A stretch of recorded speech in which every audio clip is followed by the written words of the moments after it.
I'm slightly intimidated with Christopher Southgate here and Rebecca Watson, both proper theologians, and I'm sure many of you other are, and I am not myself a theologian, and I'm not trying to pretend to be one either. Tonight will be a lot of more reflections on some of the interesting things I think I've gotten to do, and I hope also that really this will be an opportunity for all of you to connect a bit together. I do highly recommend Rebecca and Merrick Schrock's book, Blue Planet, Blue God. It's really a great book about theology in the ocean. So have been really, have benefited from that. So I'm going to share my screen.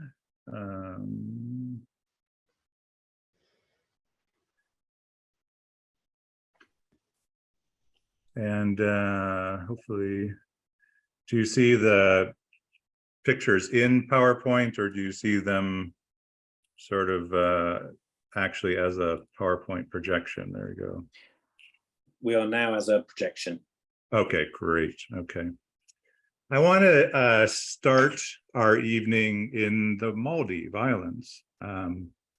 This is the village of Gan on the atoll Lamu and the very southern end of the Maldives. And I spent about a year and a half or so on one of those streets. And at the time, I was part of a more traditional Christian mission. And myself had really, even despite having a PhD in marine biology and growing up in a very strong Bible-believing church, no one had ever spoken to me about how my marine biology related to my faith. So I saw at this point marine biology as more of a means to an end. And so we were working in a little marine lab that we were developing, trying to study the coral reefs here. This was a time, you may not know, the Maldives is an Islamic republic, and it still is illegal for Maldivians to be Christians, believe anything other than Islam. And but we were there trying to serve the local people, but also, you know, really trying to be witnesses for Christ. And we were part of a few people who were there. And a friend of mine and I, these you can see, sometimes these are a little bit older pictures I've scanned in, but a friend and I were walking down the beach. We'll call him Mohammed, very common name there.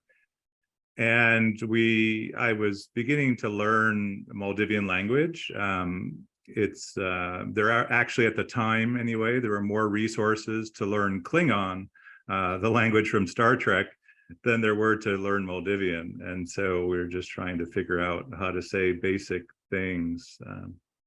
And historically in the Maldives, houses had walls made of coral blocks. So people would go out to the reef, hack out a bunch of coral, let it die and bleach out, and then put it into small pieces like this. So this was taken from a nearby house on our street. And we were walking down the road, and I asked Mohammed in Maldivian, you know, so it was very broken, where are we going? You know, and he said, oh, we're going to collect some coral rock. And I said, oh, you know, isn't that illegal? Should we not do that? And then he stops and he looks around, and who's going to see us? You know, we're on this remote atoll, small village of people. We're out in the middle of nowhere. Who's gonna see us? And so, in again my halting Maldivian, I said, well, God will see us, won't he? And you could see Mohammed kind of think about it and look, and then, you know, kind of agree, and then turned around and walked, you know, the other direction.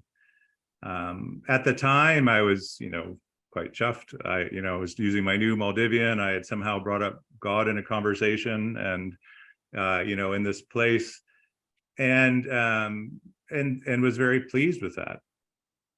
The rest of the time I spent trying to protect those coral reefs, but again, I saw that as not something that was even a part of my faith. Since the last probably 15 years or so, having come into contact with the Rocha especially, now one of the things that really occupies a lot of my thought is in that revisiting that same situation. Might God be just as pleased with that conversation for the fact that we didn't go out and collect more coral? What I've learned, as many of you, I think, given everything that everyone said, this will not be a new thought to you about creation care, but we see that God cares for those corals independent of the fact that they're valuable to people like Muhammad to build houses. With God declaring his creation good in Genesis and other places.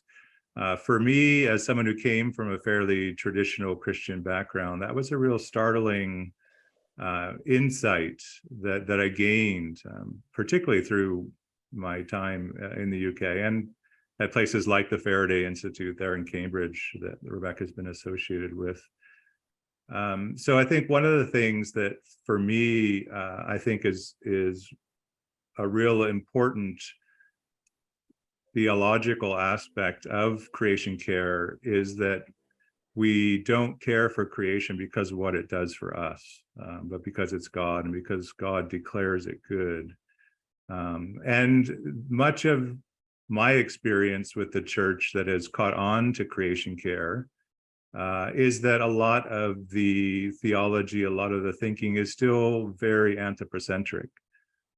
So the emphasis is on what it does for humans or how valuable this will be for us. And we're going to talk about that tonight. It's not that that's not true.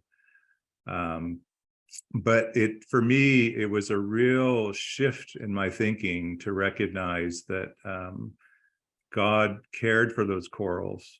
God, in some way, different than humans, but in some way was in relationship with those corals, for tens or hundreds of millions of years, or individual corals. There's coral heads that they believe have been dated over 4,000 years old.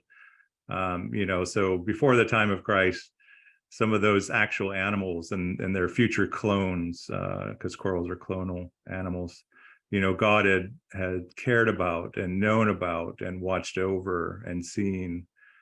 So I think for me, one of the first points I just want to make and for us to think about is just to remember that creation there does serve us. There is these natural resources that we can use, but that is not what gives it its ultimate value. Its ultimate value is because God declares it good.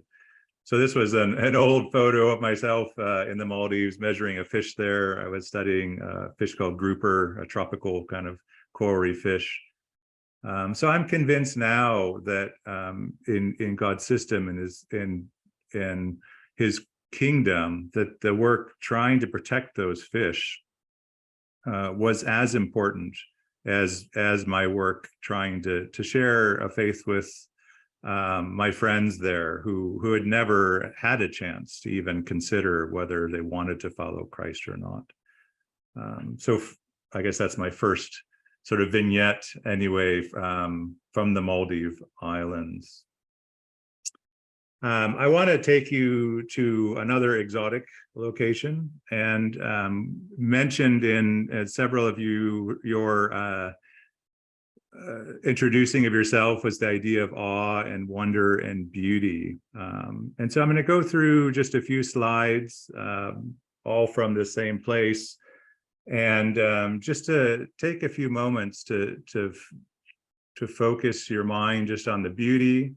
If it points you to God, that's great. If not, just kind of enjoy the beauty, and then we'll chat about it in a second. So there's sponges, as you know, are animals, maybe you didn't know, are animals. Jellyfish are very simple kinds of organisms.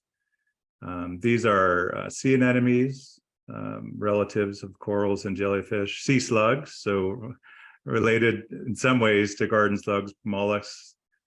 Sea stars that we find, sea urchins. Just see the beauty and intricacy there. Sea cucumber, it's basically like a squished sea urchin in one way, and cuttlefish. Beautiful if you've seen them underwater, changing colors, and a skate. Maybe here's a first hint where we might be at. Beautiful fish that we can see on some of those snorkeling trips. And of course, the second largest fish in the ocean. Some seals there. Orcas. Last, I think we have a dolphin. So, anybody have any idea what amazing exotic part of the world this? If you want to put in the chat, where do you think this is from? If you want to put in the chat, see what your guess is. See how many we get. We get right.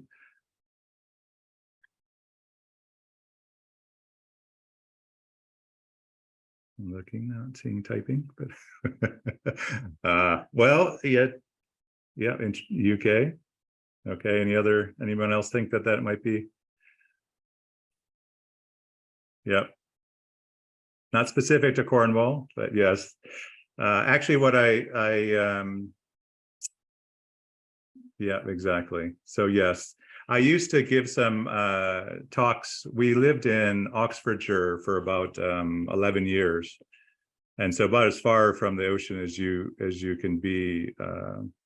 And so I would give talks at the Mothers Union, sometimes at their meetings, and would start off with those photos. And everyone would always guess some far off exotic place. But you're right.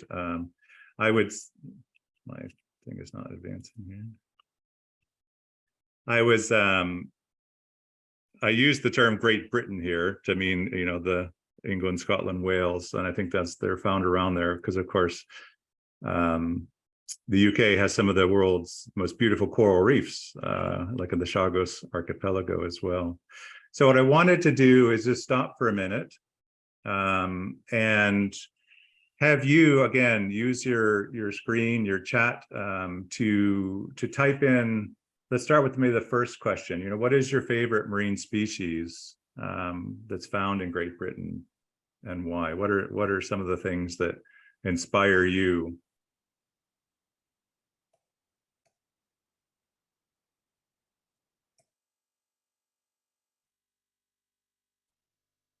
Porpoise, nice.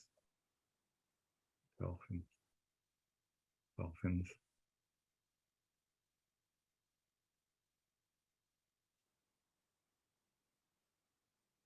Lots of dolphins. That's great.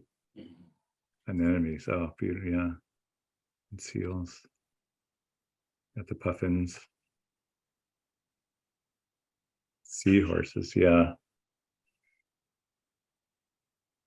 Yeah. The rock pools are such amazing places, aren't they, to discover? That's fantastic. Any from our snorkelers or divers? Oh, the phosphorescence. Yeah, the bioluminescence.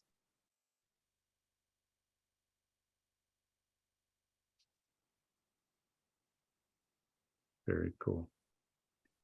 What about a favorite place? Do you have somebody? It doesn't have to be in the Southwest or well, let's keep it to Great Britain. So what are some of the barrel jelly? Nice. Let's keep it within the UK. We'll broadly span out to the UK. So if you've been to Pitcairn or somewhere like that, you could say that.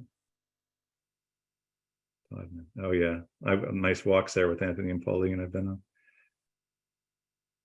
Anyway. Cormorants are okay. Wow.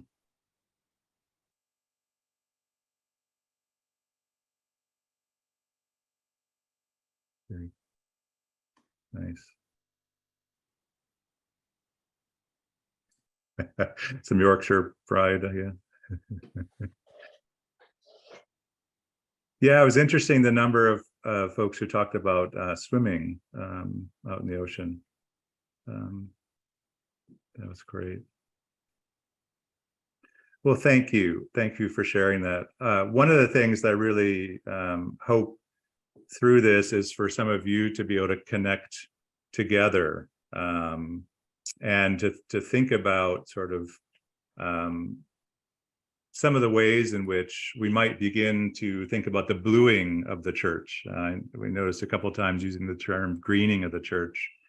And often that is something where we can easily think that use that term, and it has, you know, a lot of the churches in the UK have land, and I don't know of any necessarily that own ocean.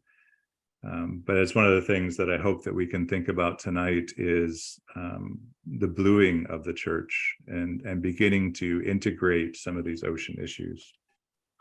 I want to talk just a little bit about some places on my experiences with the ocean, living in the UK. So this is my wife and 4 kids. I think it's by Lyme Regis. We're down that way, and it's not always, as you know from right now, the weather down up there isn't always raining or cold. But we spent a number of experiences in and around Great Britain as a family. And so one of the other things I wanted to encourage you, even if you aren't near the coast, to try to get near the water. Some of you, and I know Lydia's done some research on this about the well-being aspects of being in, on, or around the water. And so even with this rain and cold, it's something that's important. This is my 6-year-old son swimming in the Thames River, so not in the ocean, but this is 2006, so before wild swimming became more popular, and even probably before you really should have been swimming in the Thames.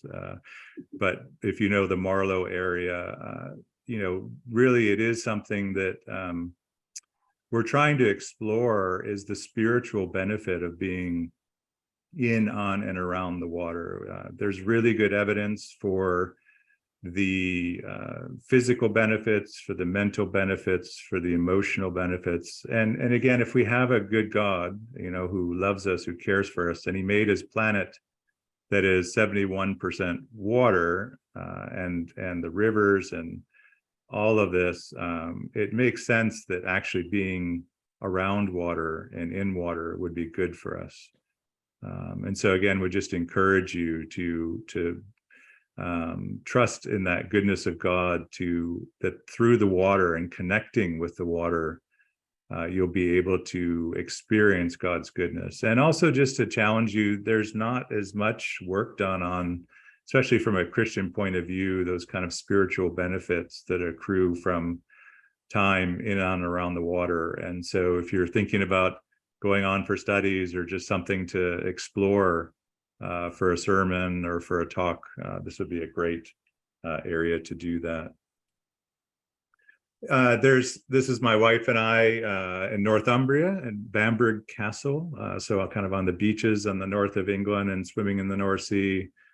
This was a place that we really enjoyed. Many of the beaches around the British coast aren't really high biodiversity. You find that in the rock pools and rocky areas is where kelp is growing and such, that's an area of higher biodiversity. But there's such a range of different types of marine environments to be a part of. And rock pooling, again, is a important part, I know, of an experience being in Britain. This is my kids when they were younger. I think this is up near Holy Island, so we got up that way, and would encourage you to take a pilgrimage up there if you can, and see the rock pools as well during that time. Here's a picture from Cornwall. You might recognize Anthony Harewood there. It might be Pauline in the back and their daughter Hannah. This is we're doing a little biodiversity survey in some of the rock pools, and had collected some materials. So one of the things that is very valuable, my son, you could see that he was really excited about it. He's snoozing there. an important part, I remember we, with the Rocha UK, we did a project where someone came and spoke about Adam as the first taxonomist, and many, especially say bird watchers, are very good at identifying species.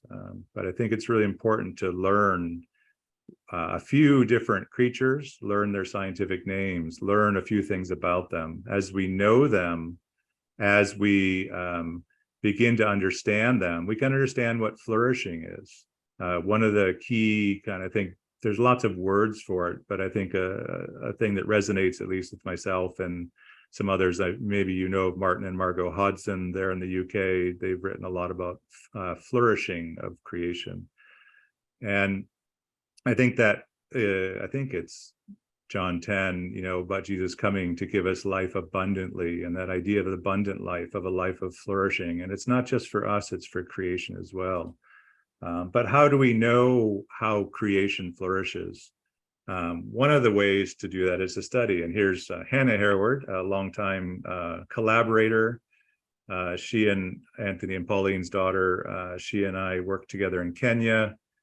Here she's part of a project near Lee Abbey in Devon. And this is the kelp forest at low tide. And she's studying these blue-rayed limpets, their interaction with the kelp, and some of the biodiversity there. So what does it mean for this kelp forest to flourish in a biblical sense? Well, we have to understand first this plant. We have to understand the animals. Hannah and I did a study in Kenya on ghost crabs, repeating something that she had done much earlier when their family visited Rocha, Kenya, when she was a child. And we published that in a scientific journal, but it talks about the biology and ecology of these ghost crabs. And so what does it mean for a ghost crab to praise God? Part of what we see with an important biblical principle is not only do people praise God, but all creation praises God. And we see that not only in the Psalms, we see that in Revelation 5. For many years, I was part of this traditional agency that really focused on Revelation 5:9. That's the beautiful passages of all creation before God's throne. Well, actually, that Revelation 5:9 is all nations, tribes, and tongues before God's throne. It's again a beautiful vision of human diversity, of humanity together praising God. It wasn't until I got more involved with the Rocha and began to look into these things myself that I went on to Revelation 5:13, which talks about all creatures before the throne, singing the same song together with all of those multitudes. And it mentions, you know, those creatures even under the sea as well. And so what does it mean then for a ghost crab to praise God? Well, I think it means for it to be a crab in all its crabbiness. And how do we find out what a ghost crab is supposed to be like? We use science to do that. So I think it's a beautiful example here of understanding, in this case, a kelp forest, what this should be like, what it could be like. What are the characteristics of it? What's its relationship to other creatures? And then we can understand, again, through science, the places and the things that are causing those creatures to not praise God. So in a way, it's putting a theological lens on what's actually happening scientifically. We often talk about threats and, you know, this animal has a threat of extinction, or there's, you know, climate is an important factor in kelp forest ecology, and thinking about it in a scientific way. But actually, from a biblical point of view, what's happening when we're imposing those threats on these creatures is we're not allowing them to flourish.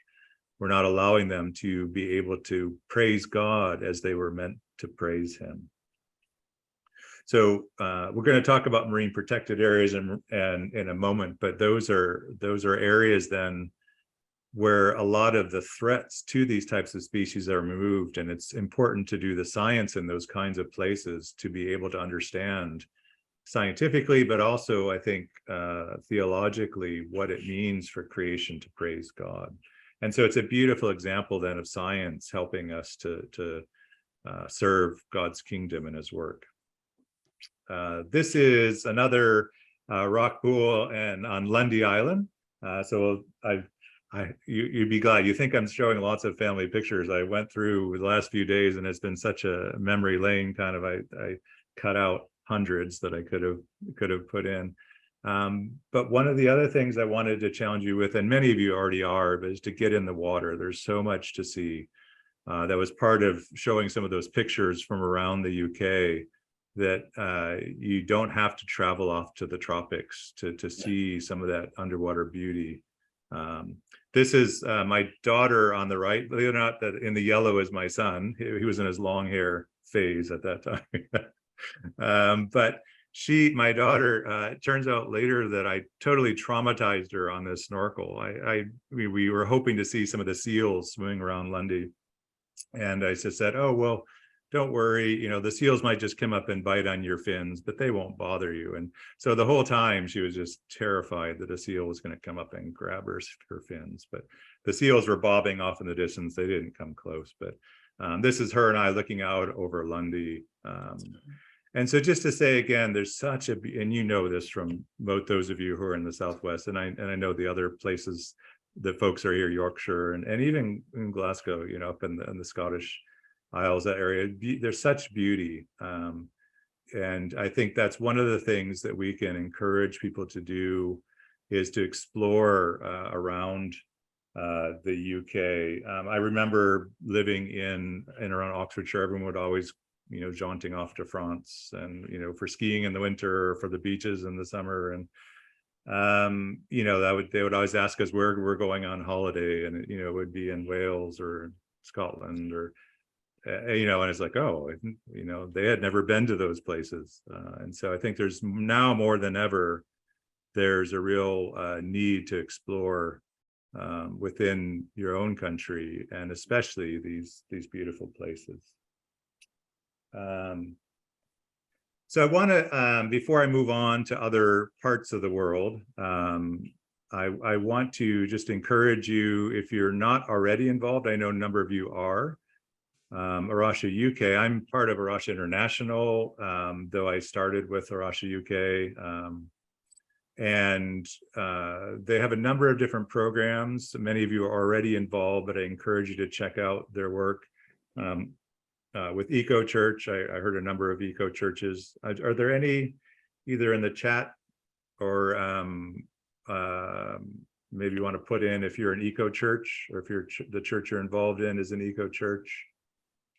There's also a number of partners in action. I mentioned Lee Abbey in Devon. I'm not sure if there's any right now yet in Cornwall. Maybe someone who knows can say, but there's also this Wild Christian program. So this is an attempt to try to help people wherever they're at to be able to better understand and actually do conservation work for particular species and habitats. And one of the habitats they work in is kind of coastal rock pools. So there's information there about how to do conservation. Okay, we see some eco churches of bronze. Yeah, that's great. 5 eco churches.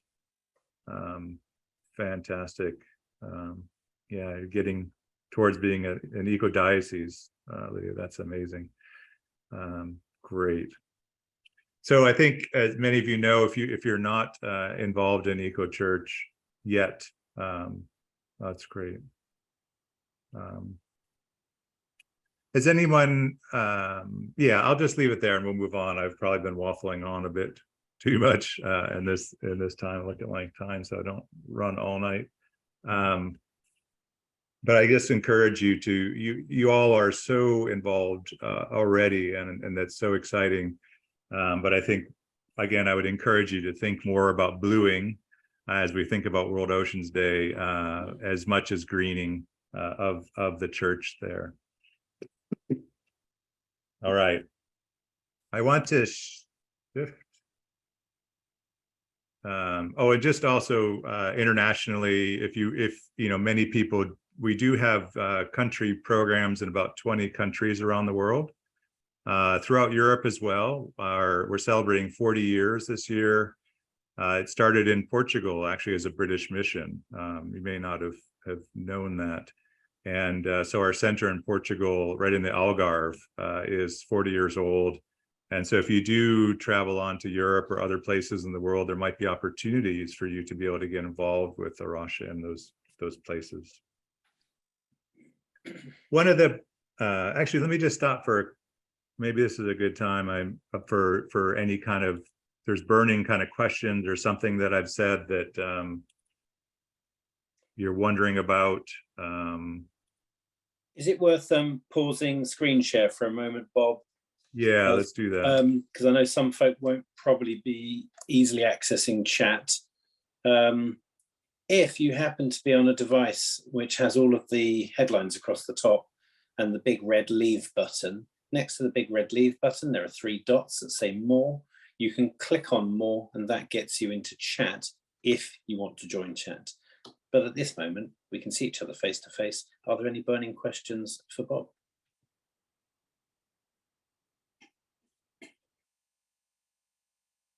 Don't be shy now, come on.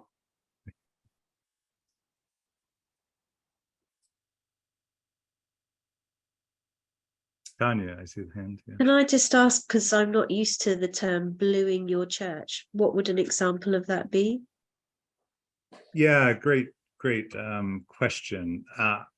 I would say that some of it is just frankly conceptual, reminding people, for example, that many churches use the loaf principle, local, organic, animal-friendly, fair trade food, and might be thinking about that simply in terms of, or not thinking about it as the seafood that they're eating as well.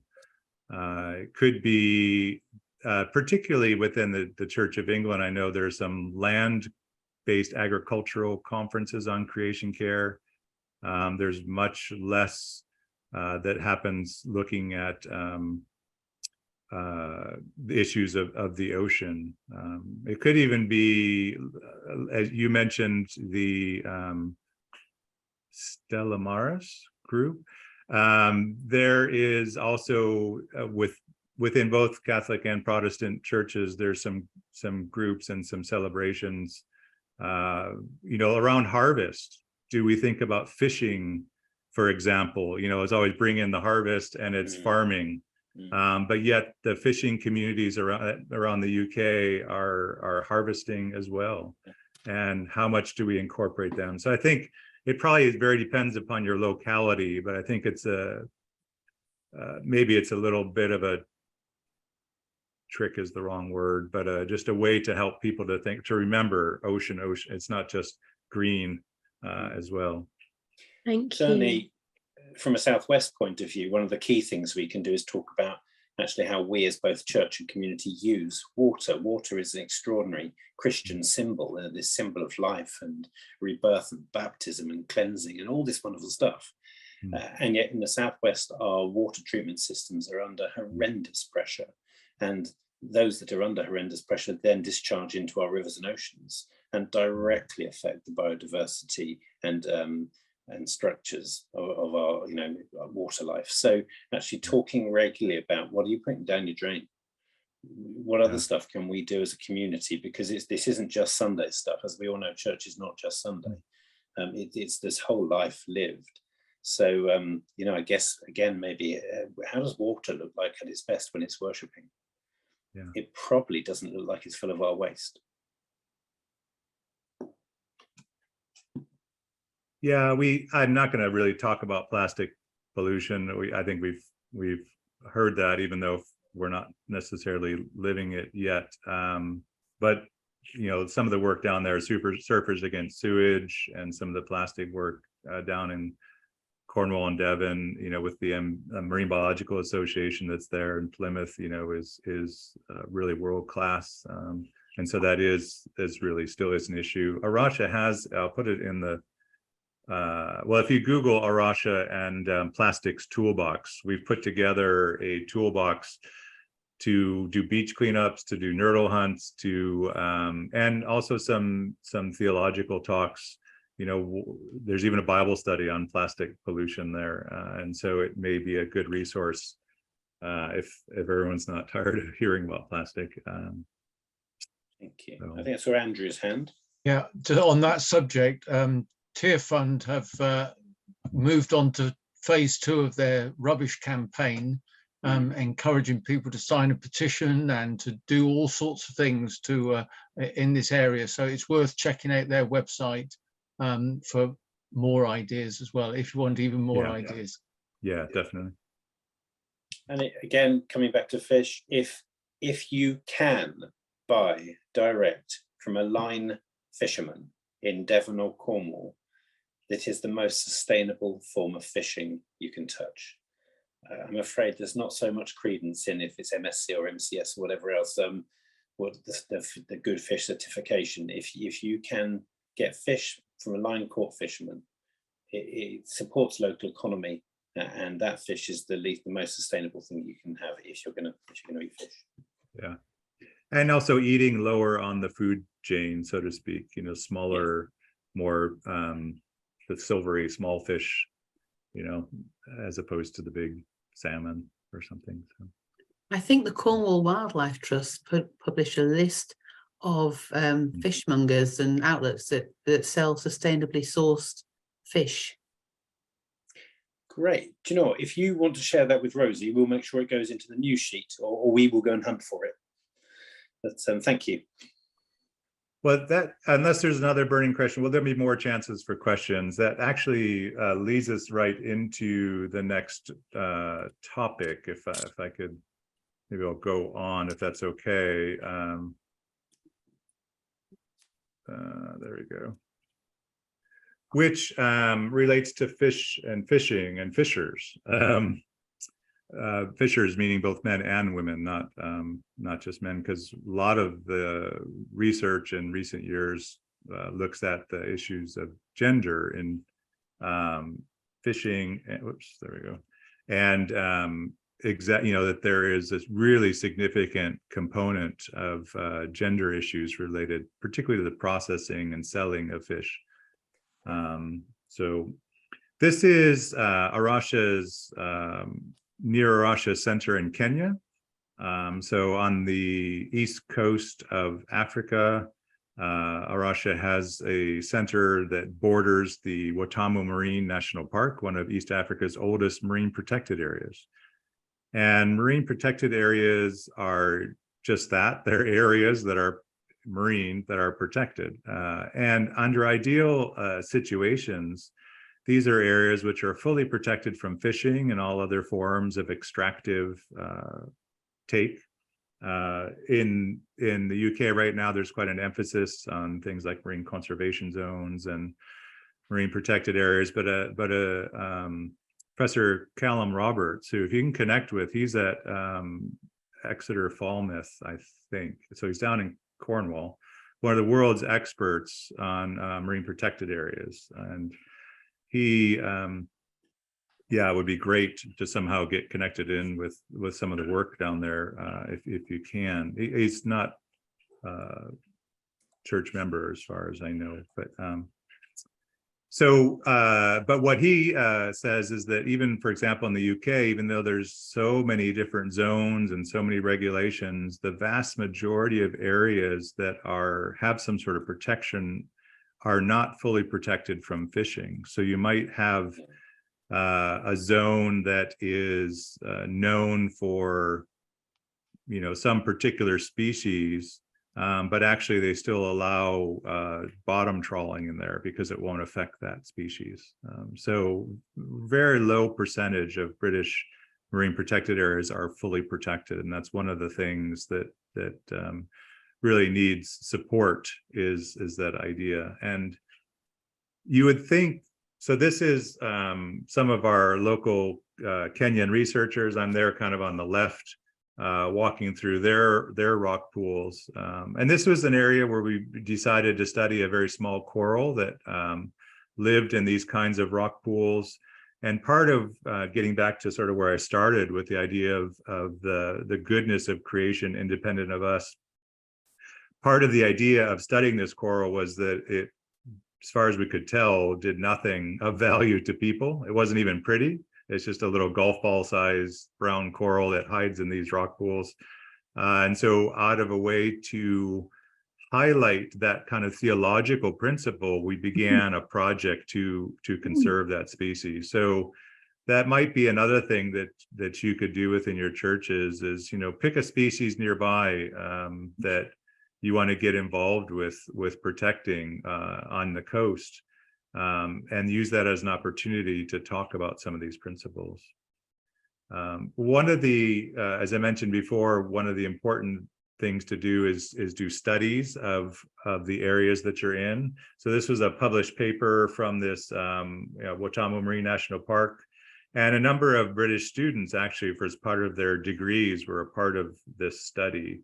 And we collaborated with Oxford University on it.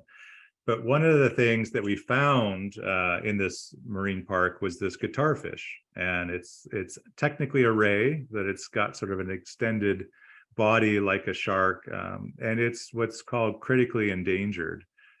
So maybe you've heard of this IUCN Red List, or red listed species. You have used that term.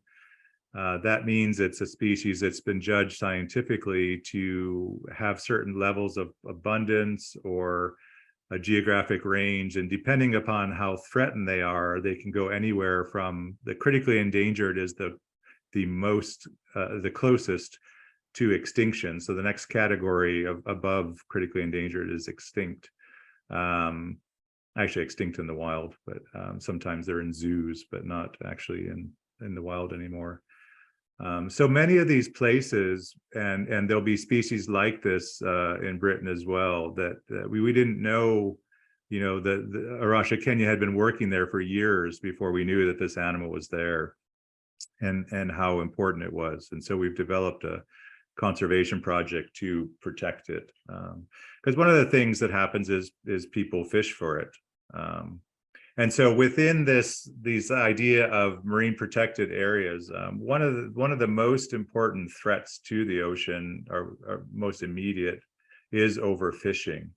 And the idea of a marine protected area, or in this case, it's labeled as in the diagram as a fish sanctuary, is that in these areas that are closed to fishing, not surprisingly, you get more fish and you get bigger fish, and they become more abundant. And what happens is most fish reproduce eggs and larvae that float in the water. And so they float out of these marine protected areas, and then they, through dispersal, through the ocean currents, they repopulate other areas nearby.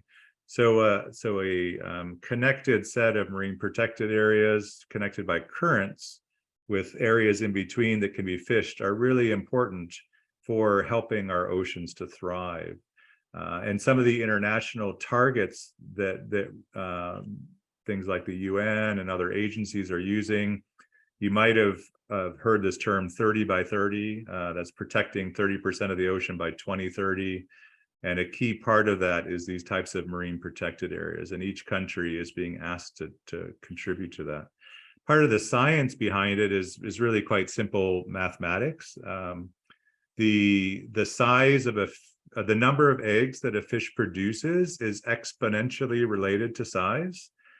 So in this case, a grouper or an Australian coral trout, you see that if you add 20, basically add 20 centimeters onto this 40 centimeter fish, you're getting a hugely greater amount of eggs. So doubling the size of a fish doesn't double their reproduction. You might get 200, 300 times as many eggs from a larger fish. So a lot of these reserves and a lot of fisheries regulations are designed to protect these larger size fish. And some of these grouper, will grow to 60, 70 years old.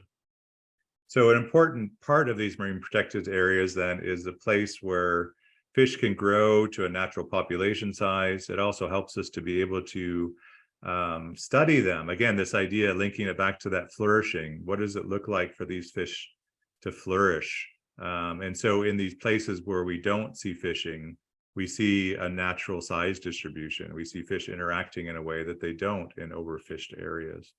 So they're really key, even I think, as a scientific tool to understanding the praise of creation. Again, science and the theology going together to really understand how we help God's creation to thrive is to understand it scientifically. This was a study I did as part of my postdoctoral research. On the graph there, you have biomass, so the number of grams per 100 meters. So basically, for my PhD and postdoc, people will ask me, what did I do? And I usually tell them I counted fish, and they say, no, really, what did you do? And actually, I counted fish. So I got to go around to the Bahamas and swim on coral reefs and count fish. It was quite a good deal.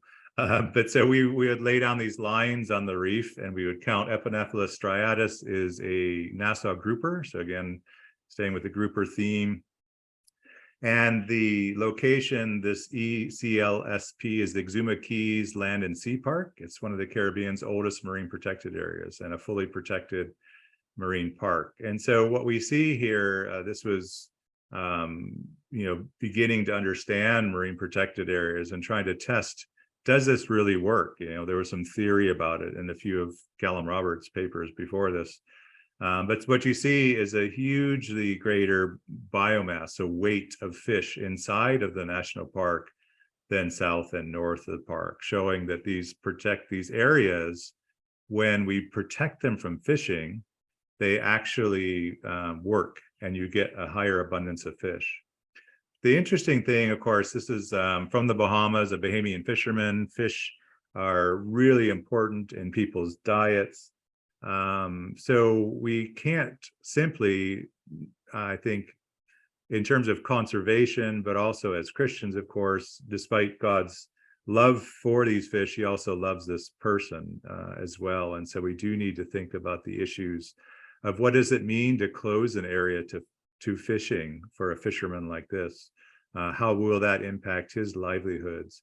There's issues of justice as well, where often marine protected areas, places like, say, Kenya, for example, in colonial times, where national parks were created without regard to the local population. So there are some real issues with designing, implementing, and managing marine protected areas.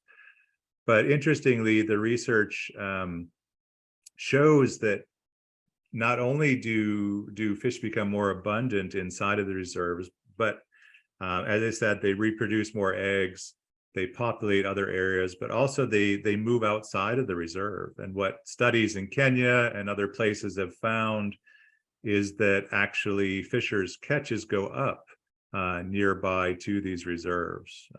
The value of the species, the size of the species. And so we move from a situation where here's a artisanal fisherman in Kenya, sort of jumping between the Caribbean and Western Indian Ocean, but going out on one of these traditional sailing boats. In this case, this guy was out just swimming and spearfishing, and we met him. And fishing is really important. It's a place where the poorest of the poor can go. So if you don't have any land, if you don't have a place to garden, a place to grow some food, where can you go? Well, the sea is still the place where you can go and try to catch some of your food. So when overfishing becomes an issue in a lot of these places, it's usually the poorest of the poor that are suffering first and most.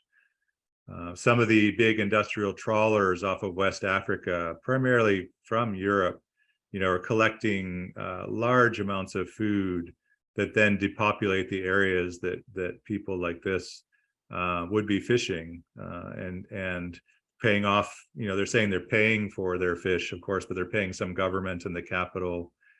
So there's really huge justice issues, even with prawns. If lots of issues with prawns, but often in places like Southeast Asia, prawn farms are developed, mangrove forests are destroyed and cut down, and those are places where fish breed and the small ones grow. They're often, say, near a village where the fishing then goes down for people like this. And prawns are exported to places like the USA or Europe as a luxury good, and sort of taking and removing protein from a place that's often protein deficient, and some person in the capital who has the power, gets all the money. And so there's some real significant justice issues with the fishing. There were some studies done in the UK, and some of the most impoverished towns or places are fishing ports. Used to be Hull. I don't know if in recent years it's gotten a little better. Other places along the coast where fishers were really in difficult and dire straits. Interestingly, one of the recent scientific findings is that in a lot of cases, protein is not the major issue related to fishing. There's been a lot of great work in reducing hunger, groups like Tear Fund, Hunger and Poverty. But actually in a lot of these fish, the way they're cooked, with the whole fish, there's micronutrients, all the metals and the different micronutrients that are actually really critical for brain development. In many cases, even when people are getting enough protein, if they're not getting these types of micronutrients, they're nutritionally, can be impoverished. So really, loving your neighbor is really an important concept, I think, with these fish and fisheries. Thinking about where the fish come from isn't just a sustainability issue. But I like to think that we're sort of on the end of a chain of blessing or cursing. So this is mostly Muslim fishermen along the east coast of Africa. Most of the fishing communities are Muslim.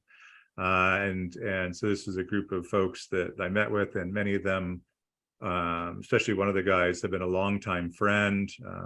We were able to go in and speak in the mosque because we had developed that relationship. And so this is again another way for Christians to bless others, not again with some intention then of slipping Jesus in, but because God loves them as well.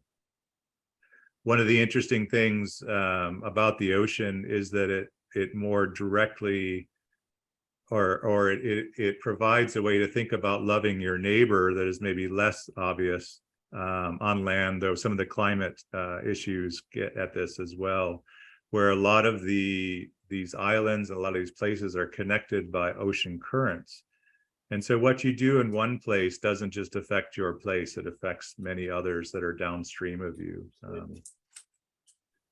So I think with that, I want to move our discussion to Florida, and I'll finish up here in just a couple minutes left, wrapping things up. This is a horseshoe crab. It's actually more related to spiders and scorpions than it is to actual crabs. And they are found here along the whole east coast of the US. And this is, you can probably see a little bit of the bridge and the town in the background. That's sort of our little local town. And turns out that the area that I live in is one of the most important horseshoe crab nesting areas in Florida. Horseshoe crabs probably have saved your life, even though you may not know it. They have a chemical in their blood that is extremely sensitive to bacteria. And so basically, if you've ever had any vaccine or any saline injected into your body or a saline drip, it probably was tested with this chemical from horseshoe crab blood. We've had several chances to study their spawning aggregation. So we're trying to understand, again, going back to this theme of flourishing and what does it look like for a species to flourish. They come up at certain times of the year and nest. And we've been working with our local government agency, the Fish and Wildlife Service, to tag some of these species to try to understand where they're going. But one of the things that we did was to ask our interns and ourselves to just sit amongst these horseshoe crabs and consider not just how we might, as a fellow creature, praise God alongside of them. You know, so sitting down and thinking about the noises that they're making, thinking about their activity and them doing this thing that they've been doing for 400 million years, thinking about that as praise to God and joining in with them, but just sitting and listening. What does this creature have to be able to teach us about life, about God, about being a fellow creature? So again, one of the things I would like to challenge you to think about, and something we've been trying to delve into, is the idea of creatureliness. So yes, we are made in the image of God. We have a different kind of relationship than the rest of creation, but we're also a creature. Richard Bauckham, others I know have talked about the community of creation. So what does it mean to be a creature? What does it mean, to be something that's made by a creator? And so then, as fellow creatures, how do we listen to these other animals?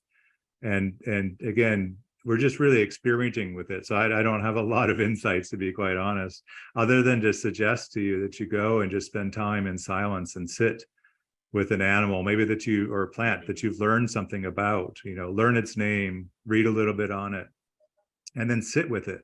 One of our interns sat for hours with these and then wrote a poem, and we've put that to video. You could find that online at Rocha's website. And we're beginning to try to develop what we call church with the ocean. So as opposed to church on the beach or a church service on a beach or in a field, where often, though not always, even if there's creation themed activities, it's almost a similar sort of experience, just sort of transplanted to another place.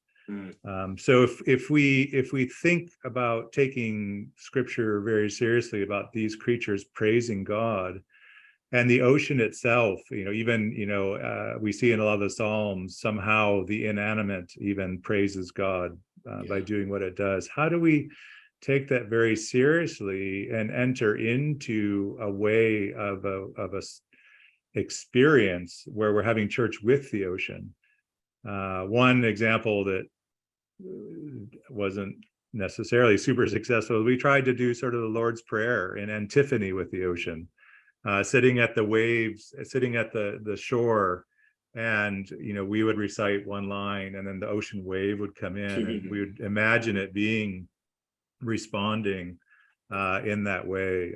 So we're trying to experiment, and it's very much as an experiment. And so that's one of my just challenges for you all who do get to spend so much time in and around the water, is what does it mean to sink into being a part of that praise of all creation, that community of creation, and worshiping along with the ocean, worshiping along with the creatures in the rock pool, and developing resources and experiences, letting those animals, as a fellow creature, communicate to you something of God's goodness, and in a very deep and intimate way.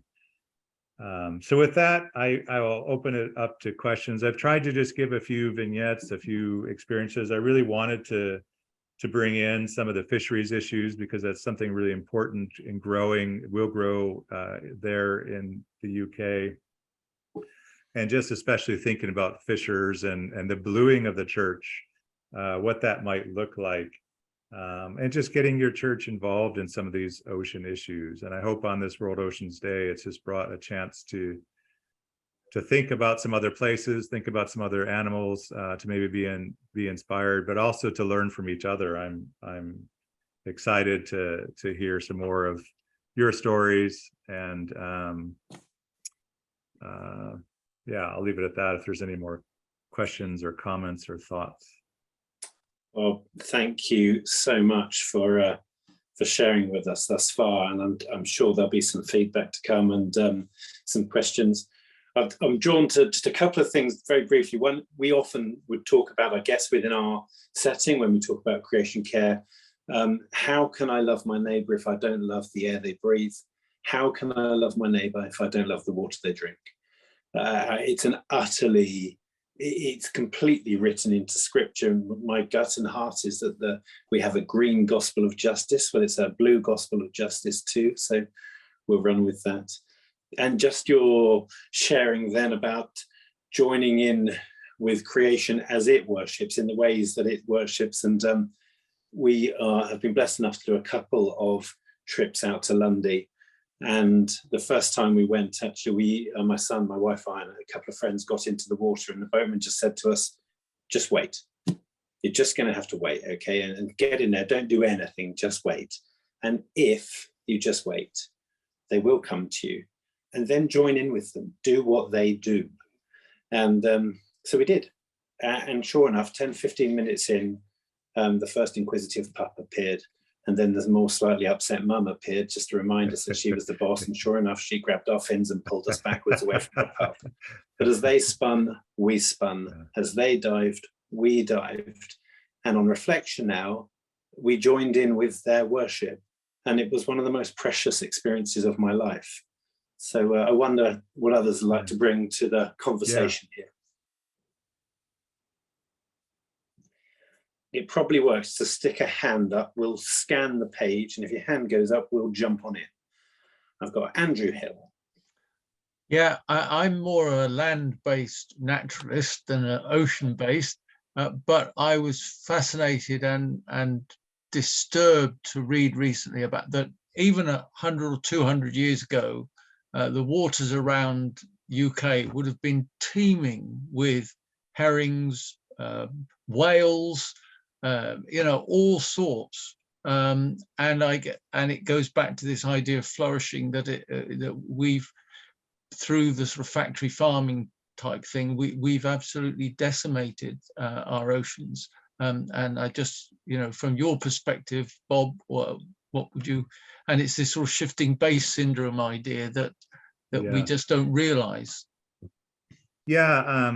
Back to Callum Roberts, he wrote a great book called The Unnatural History of Fishing, where he documented back previous to the UK, even going, there was some overfishing in Rome in the year 2000 or 2000 years ago. But he talked a lot about that, especially around the UK, the really, we don't understand what we've lost.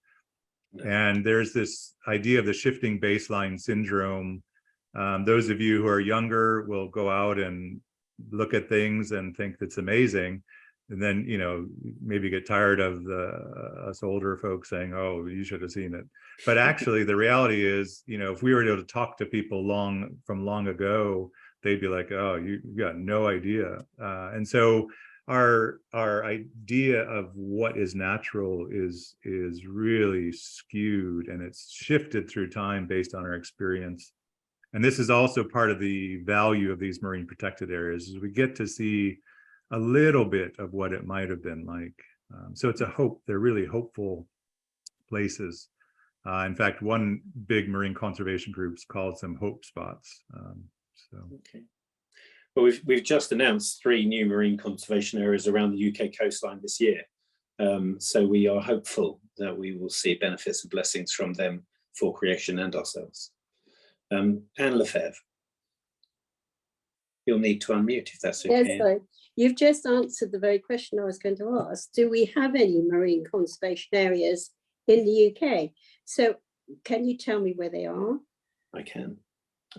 So the 3, because it struck me, so I made sure I looked them up.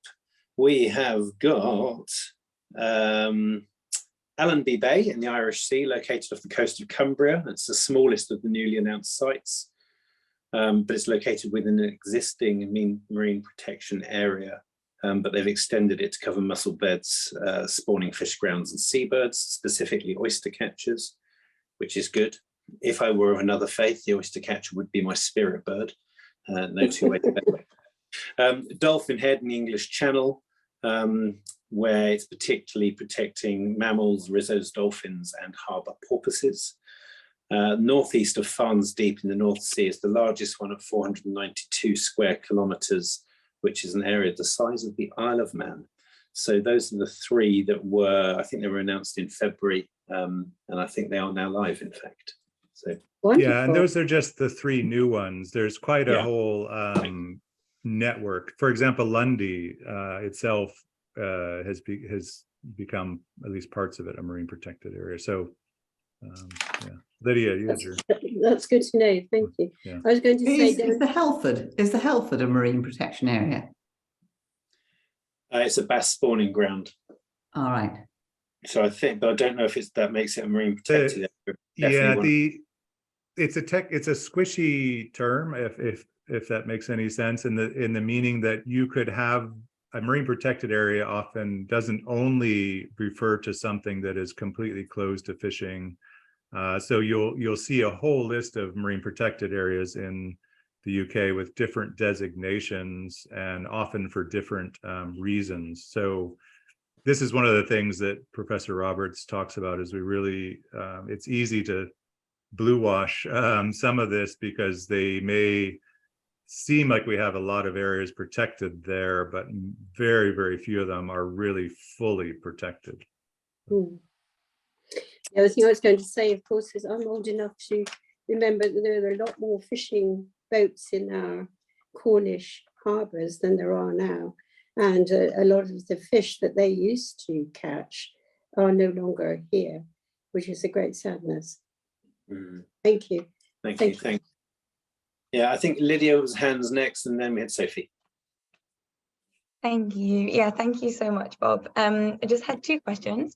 One was just on what we've just spoken about the marine protected areas. How do we figure out if areas near us or areas that we're interested in are actually being protected or not? Because that just made me so sad that we could have all these designated areas and actually it could just be all talk and not mean anything. Like, are there any websites or resources that we could look at that where there's public information about what those specific designations are? There are. I don't know it off the top of my head, but what I will do is I will look that up, and then I could send it to you, Lydia, and maybe if others are interested, you could pass that on. The other thing is if there's something, I'm just trying to think of where would be the best place, but yeah, if you were to Google like marine conservation zone, that's another name for many of the protected areas. But it probably, if a quick Google search would be fairly, Okay. I'm sure you'd find it. But sorry, I don't have it off the top of my head. No, that's great. Thank you. And my second question was just that, well, quite a few people here know me, but I love sea swimming and being in the sea. And for me, like I'm sure lots of people on this call, being in or near the sea is very relaxing. It's very therapeutic. It's very healing and meditative. But for so many people, they're really scared of the sea or really intimidated or associate it with like risk or danger. And I think for some people that's true of like land-based environments as well, but maybe not to the same extent. So I was just wondering, as A, Christians, and B, people who generally I think love the sea, how can we encourage people who don't have positive relationships with the sea to engage with it more? Because for me, my direct experience there is really parallel with me wanting to learn more about it and protect it and change my actions. So do you have any tips on how we could encourage people to experience that positively if they don't already? Yeah, very good question. Maybe I'll turn it back to the group, and before I give my opinion, if that's okay. Does anybody have any experience of that, or maybe that was yourself and you've been able to overcome that, and how any tips from the collective wisdom here? Ali, yeah. Ollie, yeah. Yeah, so I've been kind of holding the space for swimming and praying for about 8 months now, And one of the things that's come up a lot in a seaside town is the number of people I speak to who say, I've never swum in the sea. I've never. And they've lived their entire life looking at it, and they might go and sit on the beach occasionally. But I think sometimes even just sharing the fact that you do it, sharing why it's a positive thing. And then I've found, like, just giving people the encouragement and just saying that you could do it, and to say, well, if swimming's too much, like, come down when I'm going to swim and just paddle. And to kind of say, like, it's okay to be, it's a really playful space, I think, actually, and say, well, if swimming's too much for you today, come down and just take your shoes off and get your feet wet, and then, you know, put your swimming shorts on, because I think if you get your feet wet, you'll probably want to go to your knees, and to kind of not push too far, but like make little spaces for little attempts. But I've been really surprised as well at the number of people, and sometimes it is fear, and sometimes it's never even occurred to them, which seems mad to me. But Yeah, if you wanted to listen to somebody's experience of it, a great friend of mine is a woman called Pippa Renyard.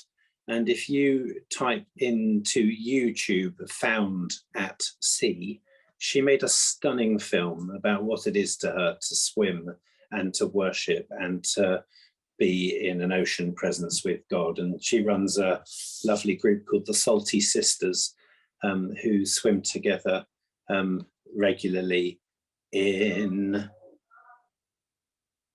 it might be Portreath, it might not be. No, it's not. My brain has stopped that moment, but anyway, it will come back.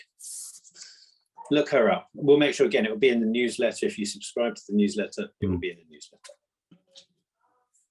Yeah, so it may even be that you need to start with a pool.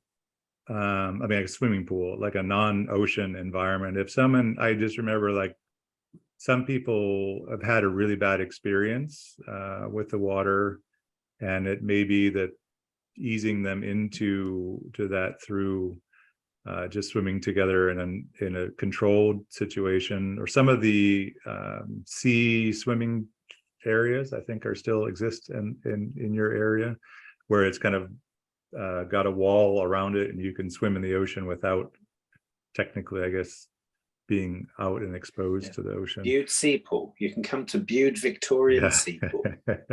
Yeah.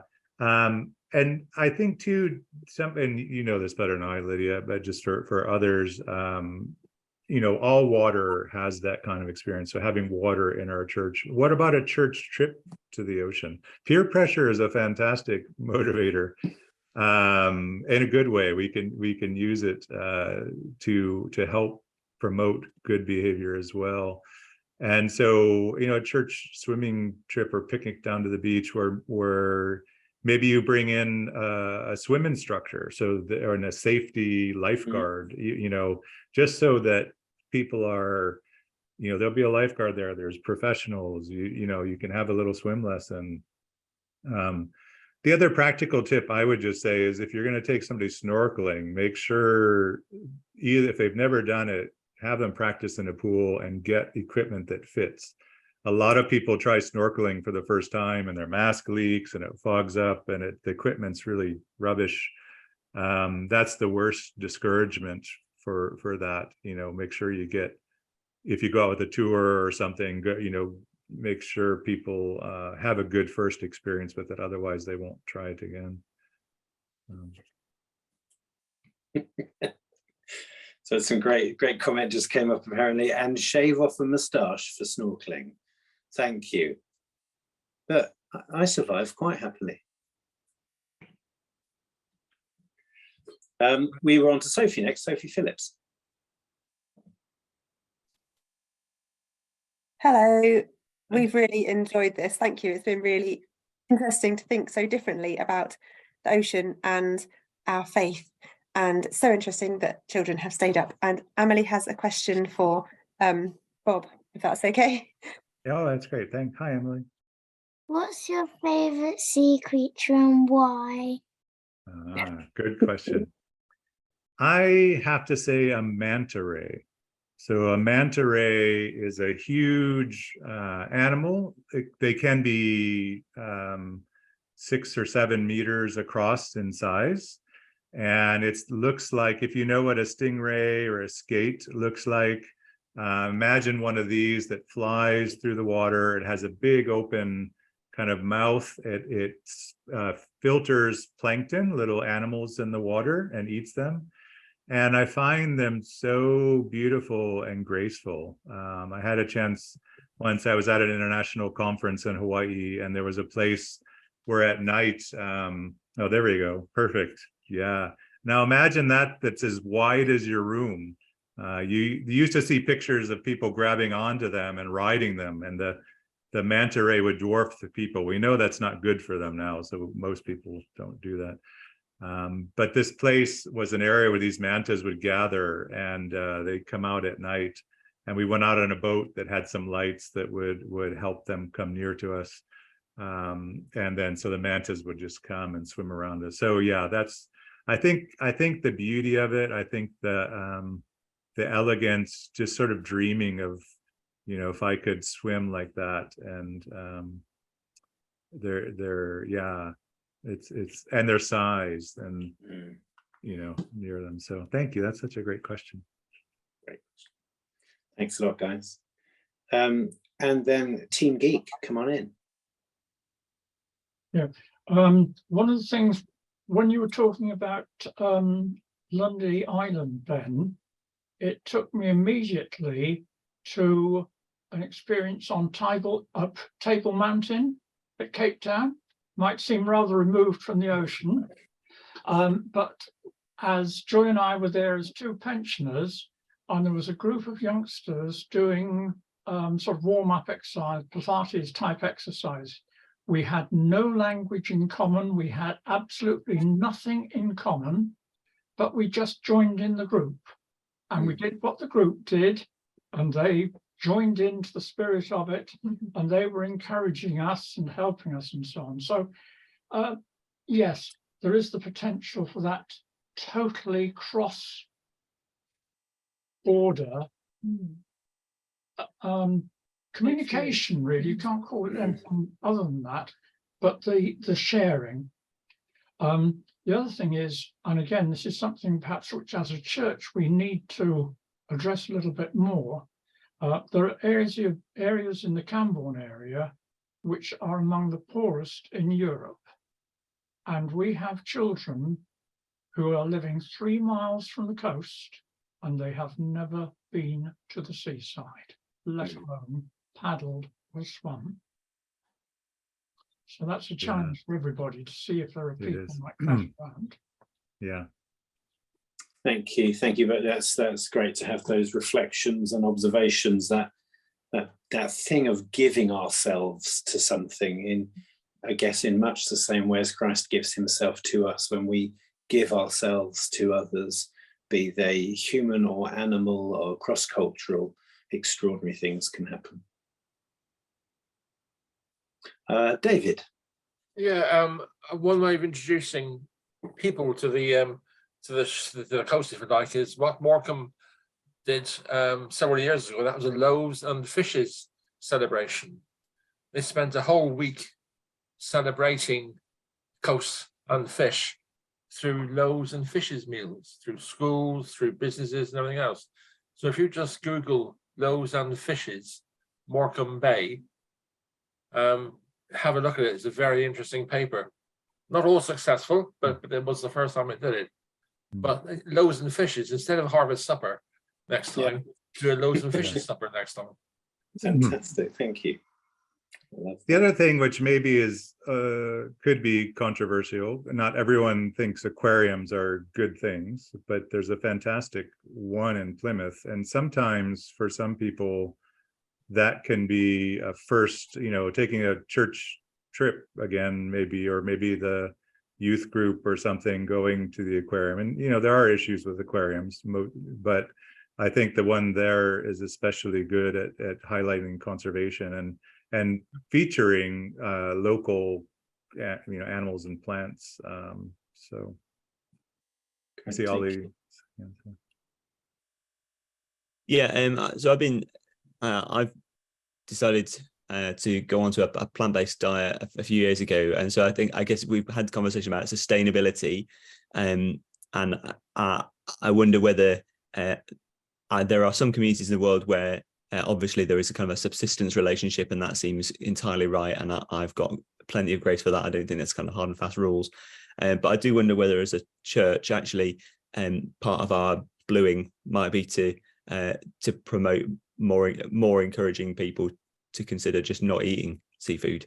That I'm sure there are ways of being very sustainable, and I recognise I'm in a fishing community as well, and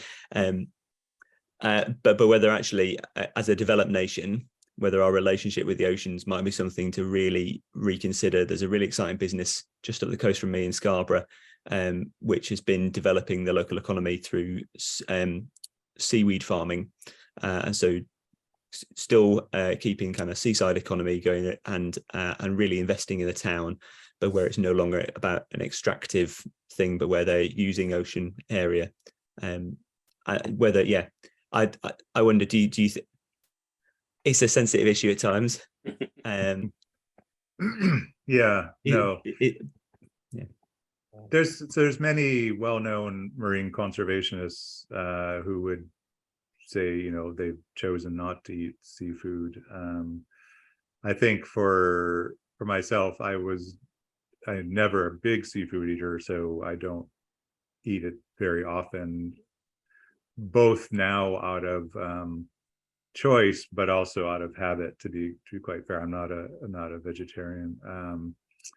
Though again, we're trying to really reduce and look at animal welfare issues. So I would say if to move in that direction, I mean, yeah, I mean, there are situations where people rely on this artisanal fishing, and there is sustainable, as you said, you know, again, but I think thinking about eating, you know, lower on the food chain, you know, whelks or some of the other mollusks that are on the shores are potentially something that if you wanted to eat seafood, you know, you could think about more than, again, things like salmon or some of the bigger game fish that we think of as a meal out. I think, yeah, that you can reduce or even just decide if you're going to eat it, you're going to catch it yourself.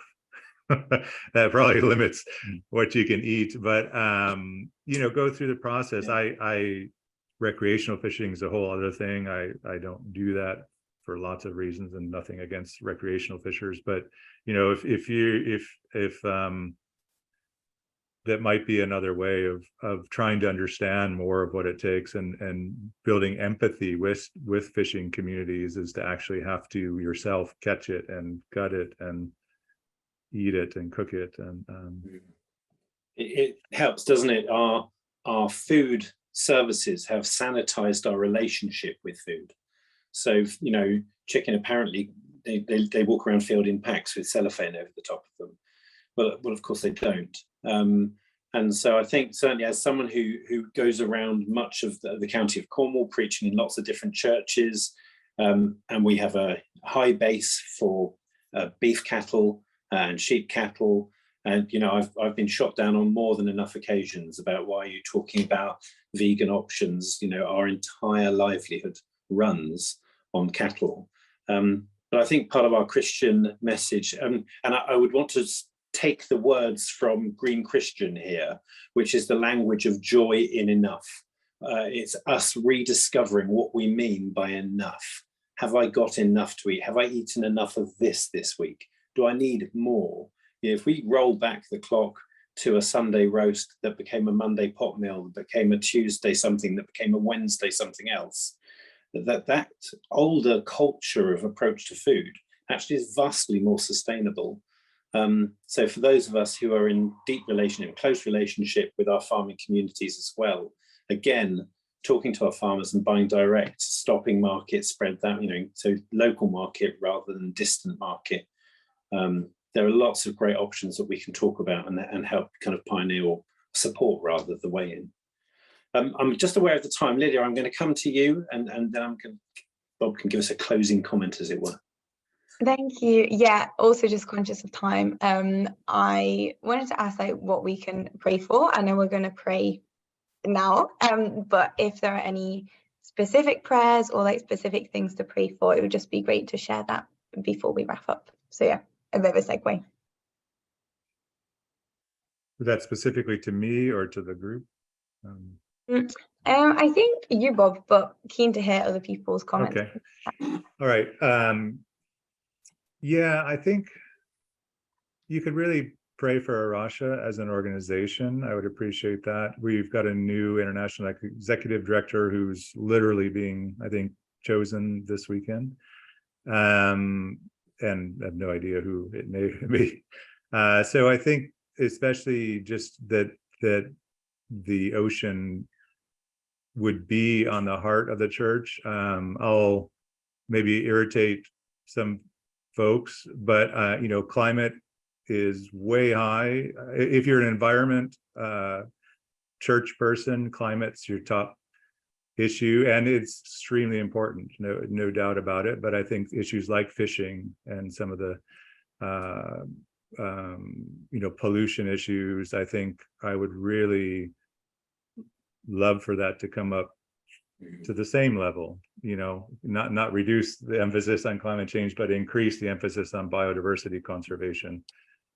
Because for a lot of cases, you know, some creatures may be gone before climate begins to even impact them. So that's just the really raising of biodiversity issues in general up on the church's agenda. And I'll turn it back to you in just a second, but I guess I would just encourage you to, you know, tonight's talk was probably much heavier on the salt than the theology.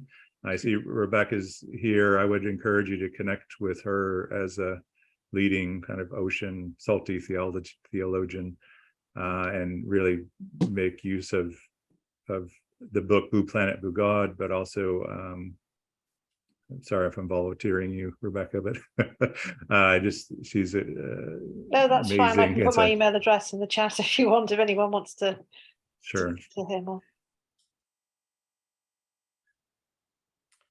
Shall we? I think what we'll do is, I think Rosie's just got a couple of notices she's going to throw into the mix, just the things that need to come out, and then we will pray and close. Rosie, what have you just shared with us? Okay, whizzing through very quickly. Let's start with stuff happening in the UK, so include all our friends here this evening. We've got, of course, the Churches Council on Nature for our churchyards. So that's happening, and I'm sure you still can join in with that if you go to our Rocha website or God Green's Acre website. It's a big green week next week, so if you haven't done anything, there's still a chance for you to go and arrange something, coordinate for the big green week. Let's think. There is a 30 Days Wild 2023 sign up. That's with the Wildlife Trust. So throughout the UK, can you do one wild thing every day for an entire month? So you could try that. Maybe going back a little bit more locally. Next week, we've got on Thursday, the 15th of June, fourth in the series of our Net Zero program, we've got a webinar applying for funding, and that's an online practical session. Also, this is a new announcement. We've got a Creation Care pilgrimage coming up on Saturday, 24th of June. Ellie Sheard is kindly organising that for us. It's around St Neoch and Berrydown, Bodmin Moor area. So we will be sending out information about that on the newsletter. Just quickly to plug, there's going to be a quiet day on the 12th of August at De Gibner Chapel. The lovely Andrew Hill is going to be organising that, and the theme is diversity and unity in creation. And also, come September Creation Tide, there's going to be our annual Creation Care service, and we're starting to plan that probably next week. And if anybody's interested in being part of a small group, just let me know. That's it. Bless you. I know nationally, all of our churches are being encouraged to fill in our energy footprint data, and just to remind you, it's an earlier deadline this year of the 31st of July, and there is no extension on that.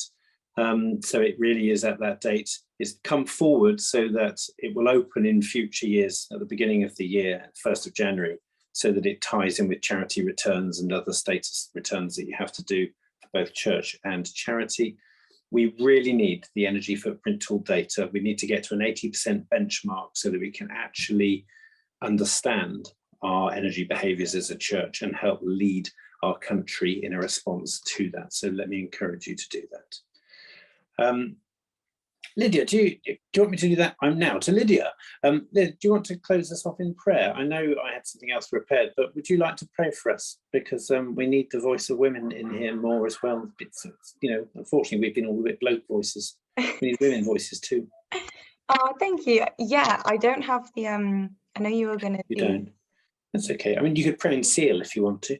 Shall I just, yeah, I'll just, okay. Go for it. Yeah, Rocha. You got this. Okay, yeah, let's just close in prayer. Yeah, God, we just thank you so much for all of your incredible creation. We thank you for the sea and all of life that is held within that. And we thank you for our relationships with one another, with you first and foremost, but also with creation. And for those of us who have really positive relationships with the sea and blue places, yeah, we just thank you for that and pray that you'll lead us in protecting your creation, your seas, and that, yeah, our passion for, yeah, marine environments will grow, and that as it does, we'll learn more about you and your heart for, yeah, all of this blue planet. We just pray for, yeah, us to really use our influence in our churches, in our communities, in our families, our places of work, to really, as Bob says, like bring, yeah, the blue agenda into our focus and up into our priorities. We just pray that this evening will spark conversations and ideas and, yeah, insights that will just have ripple effects across the UK and beyond. So we just thank you for all that we've learnt tonight, and we thank you for everyone who's joined this call and who's given up their time to learn more about this. I just pray that you'll bless us all as we go our separate ways, and that we'll really, yeah, use this as a good platform to speak up for your ocean where it needs protecting, and yeah, just, yeah, fall in love with it and with you more and more as we go about our different lives. So we thank you so much for everything that has been tonight, and yeah, praise your name. Amen. Amen. Thank you, Lydia. Sorry for springing that on you, but good job. Thank you so much. Friends, thanks so much for spending your evening with us. It's been a real privilege to hear some of your stories and where you are and what's happening. Thank you, Bob, for just giving us so much of your time, and thank you, your family, for lending you to us. So it's my pleasure. Thank you so much. Great. Well, we will see you. For those who want to join, we're meeting again next month. And then we have a break for August, but in July, we're actually looking at our missional priorities around cherish creation, cut carbon, and speak up, which are our 3 missional priorities, and sort of how we as a team might develop those further. So go well, blessings, and see you all soon.